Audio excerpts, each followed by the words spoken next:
العلم أشراف مطلوب وطالبه لله أكرام من يمشي على قدمه. العلم نور مبين يستضيء به أهل السعادات والجهال في الظلم. What is the distance that is considered traveling for a sister traveling without a mahram? Let's make it general. What is the distance to become a traveler? Once we know that, then we know the distance that the sister needs for when she wants to perform, when she needs a mahram. طيب. Two opinions of the scholars. Two very strong opinions.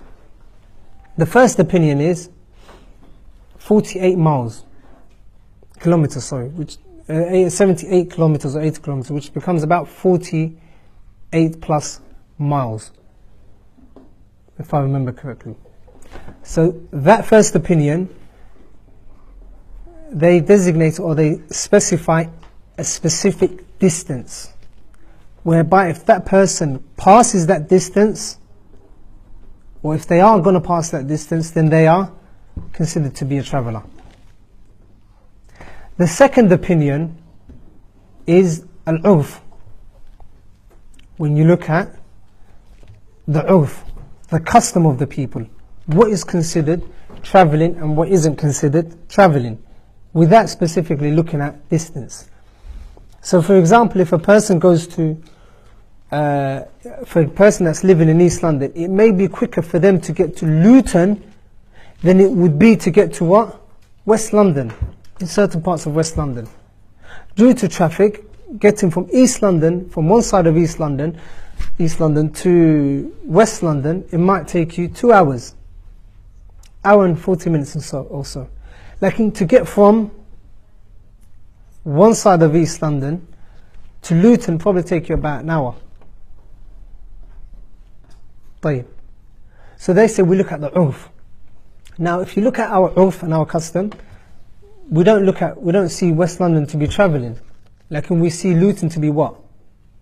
Travelling. That is the distance for when a person becomes a traveller. That's the general khilaf between the scholars on when a person becomes a traveller. So if a person reaches any of these distances, then he is a traveller, meaning he doesn't have to fast, can shorten the prayers and can combine the prayers. For the mahram, the Messenger ﷺ said in an authentic hadith that it is not permissible for a woman to travel the distance that it would take from a day and a night to reach a day and night, except with a mahram. Except with a mahram. And when the scholars calculated from Medina to where it would be to travel from day and night, they calculated to be the amount of 78 or 80 kilometers. Because don't forget, at the time of the Messenger ﷺ, we were talking about, or he's talking about, someone who was walking.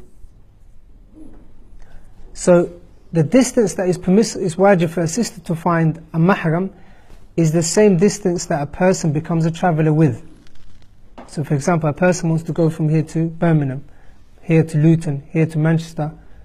That requires the sister to find a mahram from here to Sheffield. That requires the woman to find a mahram. I hope that answers the question.